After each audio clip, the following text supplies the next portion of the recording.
वालेकुम dear students, उम्मीद है आप सब बखैरियत होंगे। आज हम करने जा रहे हैं एक्सरसाइज 4.4 का सेकंड पार्ट, जिसमें हम करेंगे क्वेश्चन नंबर 4, 5 एंड 6। तो क्वेश्चन नंबर 4 आपके पास है जस्ट सिंप्लीफाई एंड 3 पार्ट्स हैं।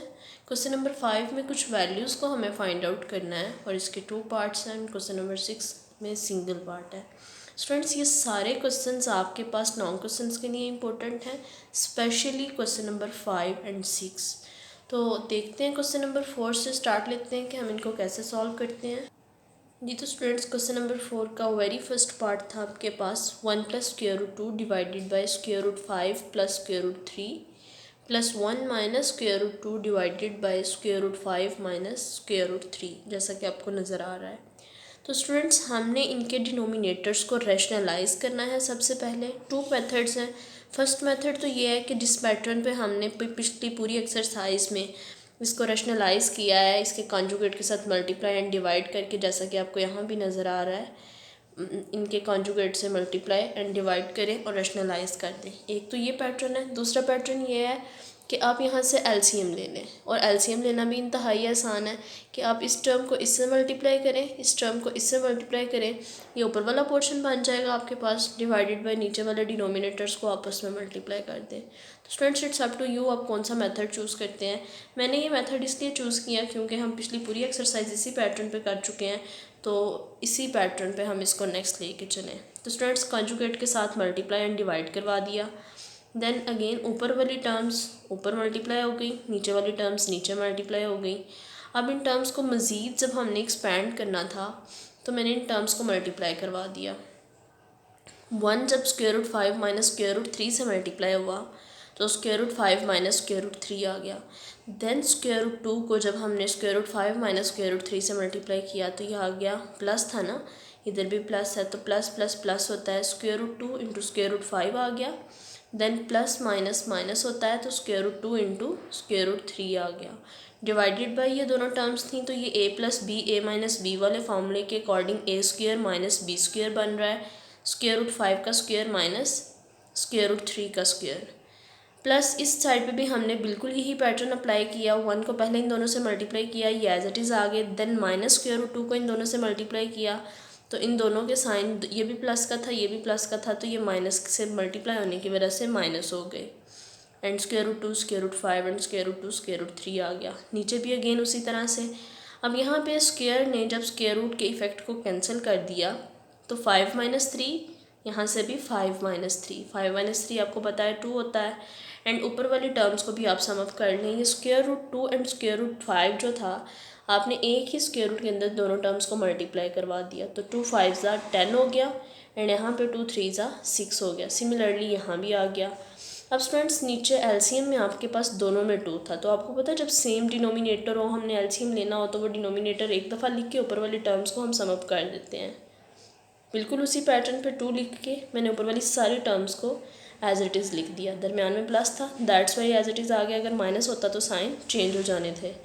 अब माइनस √3 को प्लस √3 से कैंसिल कर दिया, प्लस √10 को माइनस √10 से कैंसिल कर दिया। यहाँ से √5 था, यहाँ से भी प्लस का √5 था, तो ये 2 √5 बन गया। इसके अलावा यहाँ से ये माइनस √6 बचा था, ये भी माइनस √6 बचा था, तो ये -2 √6 हो गया। 2 को हमने यहाँ से कॉमन ले लिया तो √5 - √6, डिनोमिनेटर में भी 2 था, दोनों ने एक दूसरे के इफेक्ट को कैंसिल किया तो आपके पास फाइनल आंसर आ गया √5 - √6। स्टूडेंट्स, उम्मीद है बहुत अच्छे से समझ आया होगा आपको। आगे वाले दोनों पार्ट्स बिल्कुल इसी पैटर्न पे आप लोग खुद से भी कर सकते हैं। आप लोग पहले खुद से करें, खुद से करने के बाद अगर आप मैच करना चाहें तो आप वीडियो से मैच कर सकते हैं। स्टूडेंट्स, सेकेंड पार्ट में आपके पास 3 टर्म्स हैं। जस्ट आपने 3 टर्म्स को उसी तरीके से रैशनलाइज कर लिया। इसका कॉन्जुगेट में माइनस आना था, इसके कॉन्जुगेट में प्लस, एंड इसके कॉन्जुगेट में अगेन माइनस। ऊपर वाली टर्म्स को ऊपर मल्टीप्लाई कर लिया, नीचे वाली टर्म्स को नीचे a + b a - b वाले फॉर्मूले के अकॉर्डिंग 2 का स्क्वायर माइनस √3 का स्क्वायर बनना था, √5 - √3 का स्क्वायर बनना था, एंड 2 का स्क्वायर माइनस √5 का स्क्वायर बनना था। इन सब में a + b a - b a - b a + b वाले फॉर्मूले के अकॉर्डिंग सब में a² - b² वाला फार्मूला अप्लाई हो गया। नेक्स्ट फ्रेंड्स, जब हमने इसको सॉल्व किया, सिंप्लीफाई किया, तो ये स्क्वायर रूट से कैंसिल हो गया। ऊपर 2 माइनस स्क्वायर रूट 3 है, नीचे 2 का स्क्वायर 4 माइनस 3, यहाँ भी स्क्वायर रूट के साथ स्क्वायर का इफेक्ट कैंसिल हो गया, 5 माइनस 3, यहाँ भी 2 का स्क्वायर 4 माइनस 5, तो 4 माइनस 3 1 आ गया, 5 माइनस 3 2 आ गया एंड 4 माइनस 5 माइनस 1 आ गया।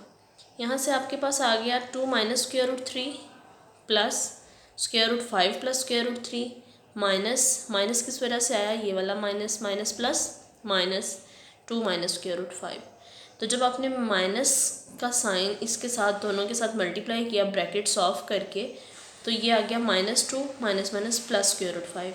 कटिंग जहाँ हो सकती थी वहाँ हमने करनी थी, 2 की -2 से हो गई, माइनस स्क्वायर रूट 3 की प्लस स्क्वायर रूट 3 से हो गई। यहाँ पे ये plus square root 5 by chance मुझसे कट हो गया, दैट्स वाई मैंने इसके ऊपर ये कटिंग के साइन लगाए हैं कि ये कट नहीं है, आप इसको कट नहीं करेंगे। Plus square root 5 plus square root 5 2 square root 5 आपके पास बन गया and that's the answer. Okay, next आपके पास थर्ड पार्ट में बिल्कुल इसी पैटर्न पे है, इसमें भी आपके पास 3 टर्म्स हैं। अगेन आप लोगों ने इसके कॉन्जुगेट के साथ मल्टीप्लाई एंड डिवाइड करवाया, प्लस का कॉन्जुगेट माइनस एंड यहाँ भी प्लस का कॉन्जुगेट माइनस, ऊपर वाली टर्म्स को ऊपर मल्टीप्लाई करवा दिया, नीचे वाली टर्म्स को नीचे उसी पैटर्न पे। Next a plus b a minus b वाले फॉर्मूले के अकॉर्डिंग फॉर्मूला हमने अप्लाई किया, तो आपके पास ये स्क्वायर रूट 5 का स्क्वायर माइनस स्क्वायर रूट 3 का स्क्वायर आ गया, स्क्वायर रूट 3 का स्क्वायर माइनस स्क्वायर रूट 2 का स्क्वायर एंड यहाँ भी स्क्वायर रूट 5 का स्क्वायर माइनस स्क्वायर रूट 2 का स्क्वायर हो गया।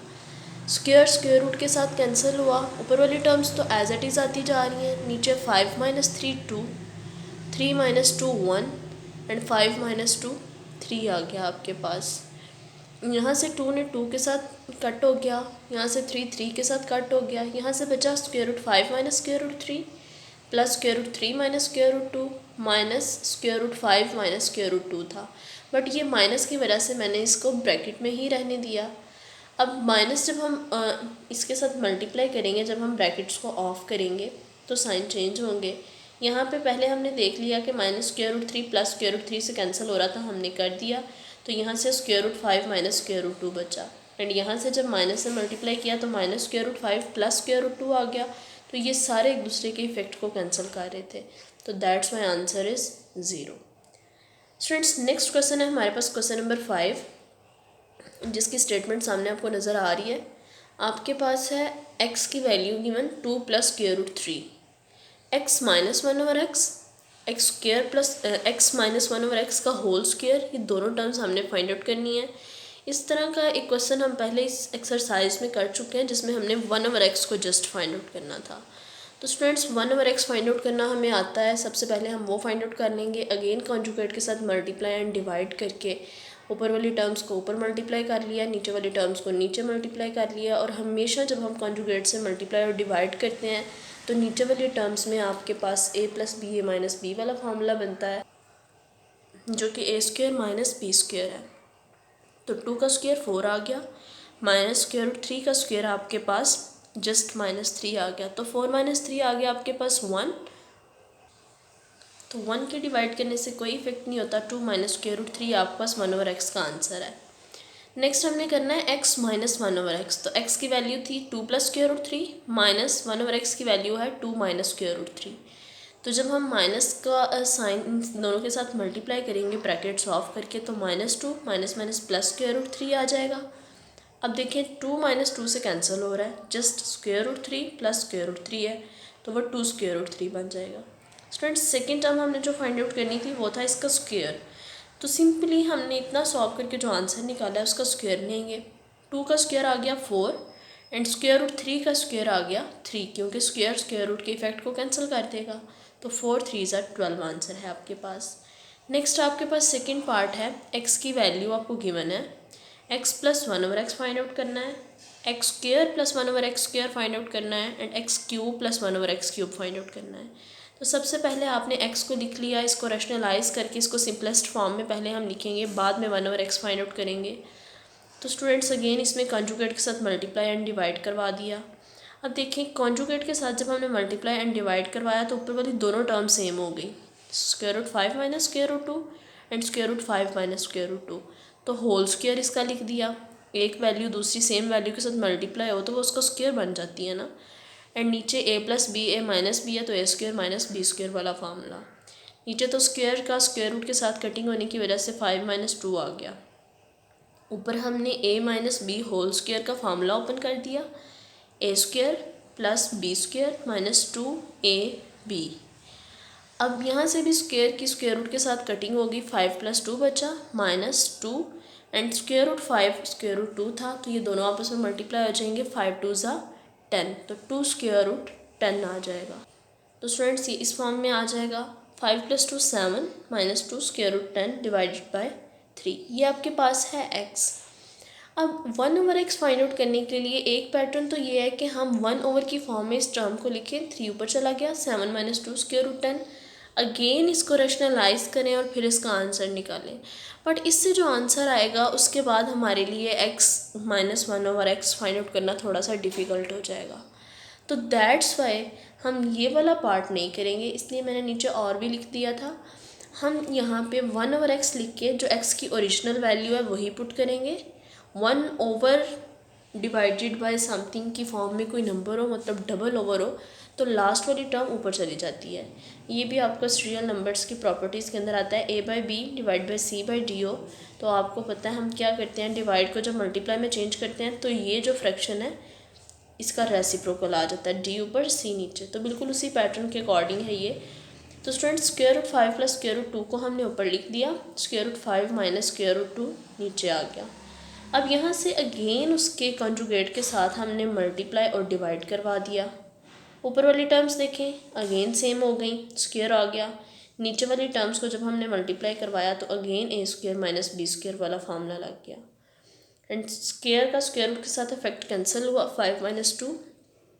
ऊपर हमने फार्मूला ओपन किया, a² + b² + 2ab, तो ऊपर भी आपके पास आ गया 7 + 2 स्क्वायर रूट 10 डिवाइडेड बाय 3।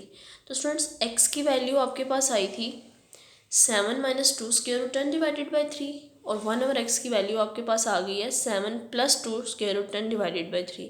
अब आपको पता चल गया होगा, इसको सॉल्व करना हमारे लिए आसान है। अब स्टूडेंट्स हमें फाइंड आउट करना है x + 1/x। तो हमारे पास x की वैल्यू भी आ गई, 1/x की भी आ गई। अब हम इनको पुट करके सॉल्व कर सकते हैं। स्टूडेंट्स आप ये लिख भी सकते हैं फ्रॉम 1 और 2, उन दोनों को नंबर दे के x और 1/x को, या आप वैसे इन जनरल भी x + 1/x लिख के इन दोनों की वैल्यूज़ लिख दें। डिनोमिनेटर सेम है, एलसीएम लेना आसान हो जाएगा। नीचे 3 लिखें, 7 - 2 square root 10 + 7 + 2 square root 10। Minus की वैल्यू प्लस की वैल्यू से कैंसिल हो गई, 7 + 7 14/3 आ गया। नेक्स्ट हमें फाइंड आउट करना था x² + 1/x²। तो स्टूडेंट उसके लिए मैंने a + b होल स्क्वायर वाला फार्मूला अप्लाई किया है, और आपको पता है a + b होल स्क्वायर का फार्मूला जो सामने गिवन है बिल्कुल वही होता है, a² + 2ab + b²। इस पैटर्न पे भी हम इसको सॉल्व कर सकते हैं, और आपकी बुक के ऊपर यहाँ पे हिंट के तौर पर उन्होंने ये फार्मूला दिया हुआ है, a² + b² = a + b whole square - 2ab। Students जो मैंने फार्मूला लगाया उसमें मैंने a + b² का फार्मूला जो आपको याद था वही लगा के उसके अंदर से ये फार्मूला डिड्यूस किया हुआ है। अगर आप डायरेक्ट ये लर्न करके इस फार्मूले में वैल्यूज पुट करना चाहते हैं तो 100% कर सकते हैं। स्टूडेंट्स इसके अकॉर्डिंग हमारे पास यहाँ पे जब हमने वैल्यूज़ पुट की इस फार्मूले में a + b होल स्क्वायर वाले फार्मूले में, a² + 2ab + b², तो ये x से कैंसिल हो गया, +2 उधर जाके -2 बन गया। तो ये आपके पास a + b whole square - 2ab वाली फॉर्म ही है ना, a और b तो कट हो गए थे, = x² + 1/x²। अब यहाँ से x + 1/x की वैल्यू आपके पास आई थी 14/3, इसको आपने यहाँ पुट कर दिया 14/3। स्क्वायर लिया, 14 का स्क्वायर है 196, 3 का स्क्वायर है 9 -2। तो स्टूडेंट्स जब आपने यहाँ से एलसीएम लिया, 9 × 2 = 18, 196 - 18 आ गया डिवाइडेड बाय 9। और ये एलसीएम आपको पता है कि जब आपके पास इसके डिनोमिनेटर में 1 है तो 9 × 1 = 9 ही आना था एंड 2 × 9 = 18 ही आना था। ये बेसिक्स हैं। 196 - 18 आप आंसर निकालेंगे जो कि आ गया 178 डिवाइडेड बाय 9, इसका यही आंसर है। नेक्स्ट फ्रेंड्स हमने फाइंड आउट करना था x³ + 1/x³। तो उसके लिए आपकी बुक के अंदर भी हिंट गिवन है, ये वाला फार्मूला। तो हम इस फार्मूले में जहाँ जहाँ a है वहाँ वहाँ x लिख देंगे, जहाँ जहाँ b है वहाँ वहाँ 1/x लिख देंगे। तो ये सारा फार्मूला जब हमने वैल्यूज पुट की, x से कैंसिल हो गया, 3 बचा। अब x + 1/x की वैल्यू हमने वेरी स्टार्ट पे इसी पार्ट में की हुई है डिड्यूस, वो वैल्यू हम यहाँ पुट कर देंगे 14/3। यहाँ भी 14/3 आ गया। तो अब यहाँ पे हम क्यूब अप्लाई करेंगे। 14 का क्यूब 2744, 3 का क्यूब 27, -3 3 से कैंसिल हो गया, 14 आ गया आपके पास। स्टूडेंट्स 14 के नीचे अगेन डिनोमिनेटर में 1 है। जब हम एलसीएम लेंगे 27 1 ज़ा 27, 14 27 ज़ा 378, सब्ट्रैक्ट करने पे 2366 आंसर आ गया डिवाइडेड बाई 27। तो ये आपके पास इस पार्ट का आंसर है। उम्मीद है आपको इस पार्ट की भी बहुत अच्छे से समझ आई होगी। स्टूडेंट्स इस पार्ट की बहुत अच्छे से प्रैक्टिस कीजिएगा क्योंकि ये लॉन्ग क्वेश्चंस के लिए भी बहुत इंपॉर्टेंट है। नेक्स्ट क्वेश्चन नंबर 6 है हमारे पास, जिसमें हमने रैशनल नंबर्स फाइंड आउट करने थे ए एंड बी, जबकि हमारे पास स्टेटमेंट कुछ ये गिवन थी। इस स्टेटमेंट में हमने ये ए और बी वाले नंबर्स फाइंड आउट करने थे। तो स्टूडेंट्स ये वाली साइड तो आपको थोड़ी सी जानी पहचानी से महसूस होगी। क्वेश्चन नंबर 4 के फर्स्ट पार्ट में हमने इसी तरह का पैटर्न कुछ किया है कि इसी तरह से हमारे पास कुछ नंबर्स गिवन थे, हमने उनके कॉन्जुगेट के साथ मल्टीप्लाई एंड डिवाइड करके उसको सिंप्लीफाई किया है। तो यहाँ देखिए ऊपर वाली टर्म्स तो दोनों में सेम बन रही हैं, इधर भी स्क्वायर बन जाएगा, इधर भी स्क्वायर बन जाएगा, जैसा कि हमने लिख दिया। Divided by a plus b, a minus b वाली फॉर्म के according a square minus b square, इधर भी फार्मूला लग गया, इधर भी। अब यहाँ ऊपर भी हम फार्मूला ओपन करेंगे, A square plus B square minus 2ab, यहाँ A square plus B square plus 2ab, and यहाँ स्क्वायर स्क्वायर रूट के साथ कैंसिल होगा 3 - 1, एंड यहाँ भी 3 - 1 equal to a plus B square root 3 ऐसे ही आ जाएगा, स्पेस कम होने की वजह से नीचे लिखा गया है। अब यहाँ से स्क्वायर स्क्वायर रूट के साथ कैंसिल हो जाएगा, 3 + 1 -2 स्क्वायर रूट 3, एंड यहाँ भी 3 + 1 + 2 स्क्वायर रूट 3, एंड 3 - 1 आपको पता है 2 के इक्वल है। ये 3 + 1 4 हो गया। ये वाला 2 इसमें एडअप नहीं या सब्ट्रैक्ट नहीं हो सकता क्योंकि ये स्क्वायर रूट 3 के साथ है। ये सिंपल वैल्यूज़ हैं, ये स्क्वायर रूट 3 के साथ वाली वैल्यूज़ हैं। तो 4 - 2 स्क्वायर रूट 3 + 4 + 2 स्क्वायर रूट 3। अब स्टूडेंट्स यहाँ से आपने 2 को कॉमन ले लिया, 2 - स्क्वायर रूट 3 आ गया डिवाइडेड बाई 2, प्लस यहाँ से भी 2 कॉमन आ गया, 2 + square root 3 divided by 2, cancel हो गया 2 2 के साथ, यहाँ भी 2 2 के साथ कैंसिल हो गया, 2 - square root 3 plus 2 + square root 3, minus square root 3 plus square root 3 से कैंसिल है, तो 2 + 2 4 बचा आपके पास। उसको हम यूँ भी लिख सकते हैं 4 + 0 स्क्वायर रूट 3। अब ज़ीरो हम खुद से किसी नंबर में ऐड भी कर सकते हैं और सब्ट्रैक्ट भी करवा सकते हैं। ज़ीरो को किसी भी नंबर से मल्टीप्लाई करवाएं, आंसर तो ज़ीरो ही आना है। तो दैट्स वाई हमने ज़ीरो को स्क्वायर रूट 3 के साथ मल्टीप्लाई करवा दिया। और क्यों करवाया? क्योंकि हमें कंपैरिजन करना था दोनों साइड्स का। हमें यहाँ से ए और बी की वैल्यूज़ निकालनी थी। तो जब हमने कंपैरिजन किया, ए की वैल्यू 4 के इक्वल आ गई और बी की वैल्यू 0 के इक्वल आ गई। तो ये हमारे पास ए एंड बी के आंसर्स हैं जो हमें फाइंड आउट करने थे। स्टूडेंट्स उम्मीद है आपको ये क्वेश्चन भी बहुत अच्छे से समझ आया होगा। जिसको समझ नहीं आया आप कमेंट में पूछ सकते हैं दोबारा से, या वीडियो को दोबारा से रिप्ले करके सुन सकते हैं। इनकी बहुत अच्छे से प्रैक्टिस कीजिएगा, ये बहुत इंपॉर्टेंट क्वेश्चन है। अपना ख्याल रखिएगा। अल्लाह हाफिज़।